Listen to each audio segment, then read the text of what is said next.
சின்ன பசங்களுக்கு சாக்லேட் கொடுத்துட்டா ஹாப்பி, வயசு பசங்களுக்கு பைக் கிடச்சிட்டா செல்லு வாங்கிட்டா ஹாப்பி, அப்புறம் கல்யாணம் பண்ணுறதுக்கு பொண்ணு கிடச்சிட்டா, அப்புறம் குழந்தை பிறந்துட்டா, வீடு வாங்கிட்டா, கார் வாங்கிட்டா, அப்படியே ஹாப்பியோ ஹாப்பி. சரி, மனசு மகிழ்ச்சியாக இருக்குது. மன மகிழ்ச்சி நல்ல ஔஷதம் அப்படின்னு சொல்லி வேதம் சொல்லுது. ஔஷதம்னா மருந்து, மன மகிழ்ச்சி நல்ல மருந்து. ஃபாதர் பெர்க்மன்ஸ் ஐயா அவர் பாடியிருப்பார், இதயங்கள் மகிழட்டும் முகங்கள் மலரட்டும், இதயங்கள் மகிழட்டும் முகங்கள் சிரிக்கட்டும், மனமகிழ்ச்சி நல்ல மருந்து, மனமகிழ்ச்சி நல்ல மருந்து. வசந்தத்தில் தான் பாடியிருக்கிறாரு மனமகிழ்ச்சி. சைக்காட்டிஸ்ட் டாக்டர்ஸ் எல்லாம் சொல்கிறது பார்த்தீங்கன்னாக்கா சந்தோஷமாக இருங்க, அது உங்களுக்கு ரொம்ப நல்லது உடம்புக்கு, இல்லைனா அந்த ஸ்ட்ரெஸ்ஸே நம்மளை கொண்டுடும் அப்படின்ற மாதிரி நம்மளுக்கு நிறையா விஷயங்கள் நாங்கள் பார்த்துருப்போம். ஆனால் உண்மையான மன மகிழ்ச்சி எது தெரியுங்களா?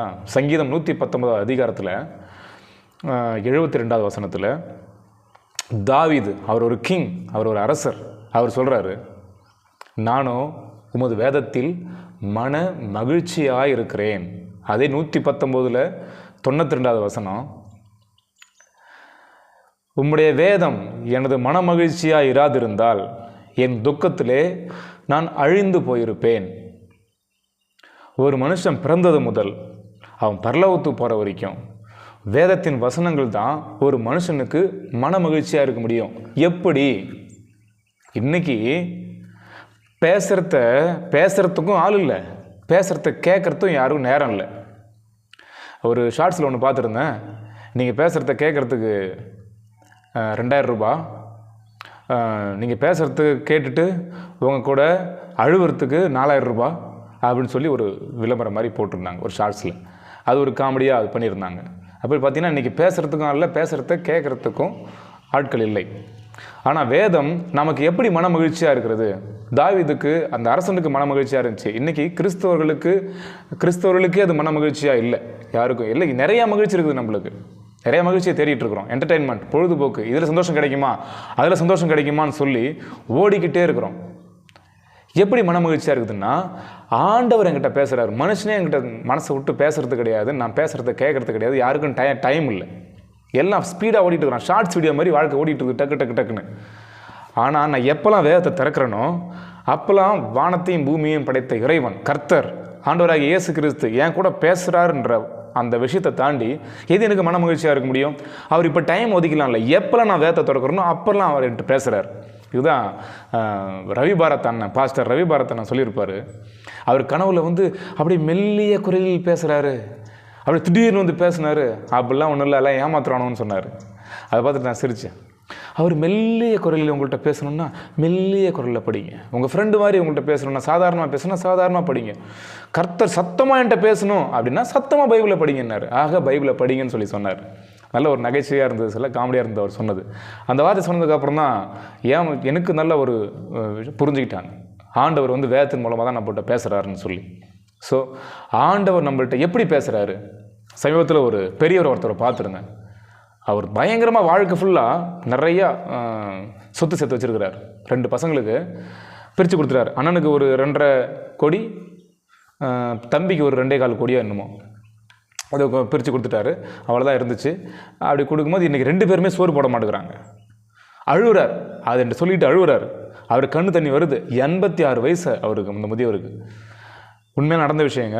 அவர்கிட்ட பேசிக்கிட்டு இருக்கும்போது அவர் இப்படி சொல்லிவிட்டு கடவுளை எல்லாம் சொல்லி திட்ட ஆரம்பிச்சிட்டார்.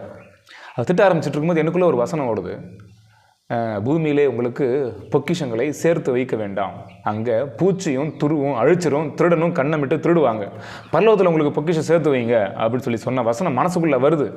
அது தானாக ஓடிட்டு இருக்குது மனசுக்குள்ளே அந்த வசனம். அப்போது ஒரு பயங்கர சந்தோஷம். நான் சிரிக்கலை. அவர் தாத்தாட்ட திரும்பி அந்த பதிலை சொல்லலை, அதெல்லாம் எதுவுமே பண்ணல. என் மனசுக்குள்ளே அந்த வார்த்தை வந்தோன்னே அது எனக்கு சந்தோஷத்தை கொடுத்துச்சு.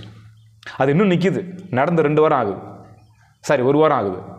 அது அந்த பெரியவர்கிட்ட பேசி இன்னும் அந்த மனசுக்குள்ளே அதை எடுத்து போட முடியாது அந்த சம்பவம்.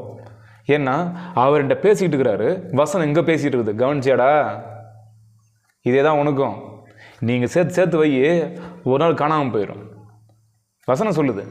அப்போது சேர்த்து வைக்கக்கூடாது அப்படி கிடையாது, நியாயமானதை நம்ம செஞ்சு தான் ஆகணும், அது மேலே இதயத்தை கொட்டக்கூடாது, அதான் விஷயம். தெரியும், நீங்கள் வச்சு பார்த்துருப்பீங்க. அப்படியே அதையே பிடிச்சிட்டு அலையக்கூடாது. பணம், நகை சேர்க்கணும், அது எதுன்னு ஓடிட்டுருக்கூடாது. வேதம் தான் மன மகிழ்ச்சி, அவர் தான் எல்லாம். ஏசப்பாட்ட போய் நீ என்னத்தை கேட்க போகிற அப்படின்னு சொல்லி கேட்டு எல்லோரும் நிறையா சொல்லுவாங்க. இதே ரவி பாரதனுடைய ஒரு பாட்டில் தான் அவர் சொல்லுவார், ஏசப்பாட்டை இயேசுவை கேட்க மறந்துட்டியாடா அப்படின்னு. ஏசப்பாட்டை ஃபஸ்ட்டு இயேசுவை கேளு, அப்புறம் ஏதாச்சும் கேளு. நீ கேட்டானு கேட்கலாம், ஏசப்பா வந்துட்டாருன்னா அப்புறம் எல்லாமே கிடச்சிருமே. அதான வசனம். முதலாக தேவனுடைய ராஜ்யத்தையும் அவருடைய நீதியையும் தேடுங்கள், பின்பு எல்லாம் இவங்களுக்கு கூட கொடுக்கப்படும். அது கூட எல்லாம் வந்துடும் பின்னாடின்ற மாதிரி. அதனால் என்னுடைய மனமகிழ்ச்சி இனிமேல் வேதமாக இருக்க போகுதுன்னு சொல்லி எல்லாருமே முடிவெடுப்போம். தொடர்ந்து வேதத்தை வாசிப்போம். ஆண்டவர் நம்மள்கிட்ட பேசும்போது நிச்சயமாக நம்ம வாழ்க்கை ஃபுல்லாக அது மன மகிழ்ச்சியாக இருக்கும். நீங்களும் வேதத்தை வாசிங்க, நானும் வாசிக்கிறேன், நண்பர்களுக்கும் சொல்லுங்கள். கர்த்தருடைய வேதம் இது ஒரு மதத்தின் புத்தகம் அல்ல, இது ஒரு மதத்தின் புத்தகம் அல்ல, மன மகிழ்ச்சியின் புத்தகம். நன்றி.